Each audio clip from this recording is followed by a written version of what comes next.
Tollywood senior hero Akkineni Nageswara Rao family నుంచి ఇప్పటికే ఎంతోమంది హీరోలుగా ఎంట్రీ ఇచ్చారు. అయితే ఒక నాగార్జున తప్ప మిగిలిన వాళ్ల కెరీర్ అంతగా బాగోలేదని తెలిసిందే.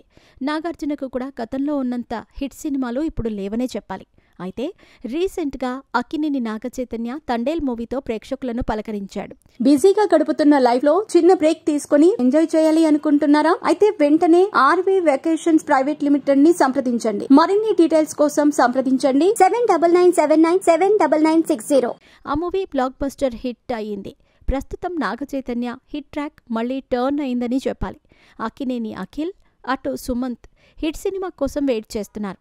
అయితే తాజాగా హీరో సుమంత్ ఓ ఇంటర్వ్యూలో పాల్గొని అక్కినేని ఫ్యామిలీ గురించి సంచలన విషయాలను బయటపెట్టాడు. ప్రస్తుతం ఆ వీడియో సోషల్ మీడియాలో తెగ వైరల్ అవుతోంది. ఇంతకీ ఆ వీడియోలో సుమంత్ ఏమన్నాడు ఇప్పుడు మనం వివరంగా తెలుసుకుందాం. హీరో సుమంత్ గతంలో ఇచ్చిన ఓ ఇంటర్వ్యూ తాలూకు వీడియో ప్రస్తుతం ఇన్స్టాగ్రామ్లో వైరల్గా మారింది. ఆ వీడియోలో ఏముందంటే, నాకు అక్కినేని ఫ్యామిలీలోని హీరోలంటే నచ్చదు. నా favourite hero super star Mahesh Babu అని అన్నారు. మీరు ఎందుకు సూపర్ స్టార్ మహేష్ బాబు అభిమాని అయ్యారని అక్కడ ప్రశ్న ఎదురైతే, నాకు మొదటి నుంచి అక్కినేని నాగేశ్వరరావు గారంటే అంతగా ఇష్టం ఉండదు. ఈయన సినిమాలు సూపర్ హిట్ అయినా కూడా నేను సూపర్ స్టార్ కృష్ణ సినిమాలనే ఎక్కువగా చూసేవాణ్ణి. ఆయనంటేనే నాకు అభిమానం. ఇప్పుడు ఆ అభిమానం కాస్త మహేష్ బాబు మీద వీరాభిమానంగా మారిందని ఆయన వీడియోలో చెప్పుకొచ్చాడు. అదేంటి, అక్కినేని ఫ్యామిలీలో స్టార్ హీరోలు ఉన్నారు కదా, మరి సూపర్ స్టార్ మహేష్ బాబు అంటేనే ఎందుకంత ఇష్టమని సోషల్ మీడియాలో రకరకాల ప్రశ్నలు వినిపిస్తున్నాయి. ఏది ఏమైనా సుమంత్ ఇలా అనటం వెనుక ఏదో రహస్యం దాగి ఉందని కొందరు నెటిజన్లు సోషల్ మీడియా ద్వారా కామెంట్లు పెడుతున్నారు. మొత్తానికైతే ఈ వీడియో మరోసారి ట్రెండింగ్లోకి వచ్చేసింది. ఏది ఏమైనా సొంత కుటుంబంపై ఇలా మాట్లాడటం ఏంటి అని నెటిజన్స్ కూడా కామెంట్స్ చేస్తున్నారు.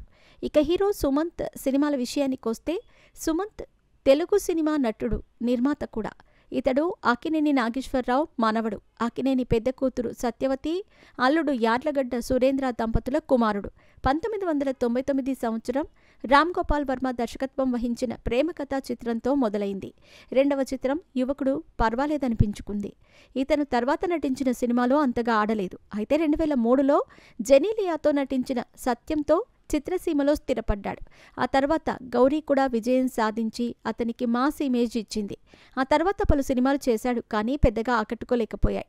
తెలుగులో చివరగా మళ్లీ రావా సినిమా చేశాడు.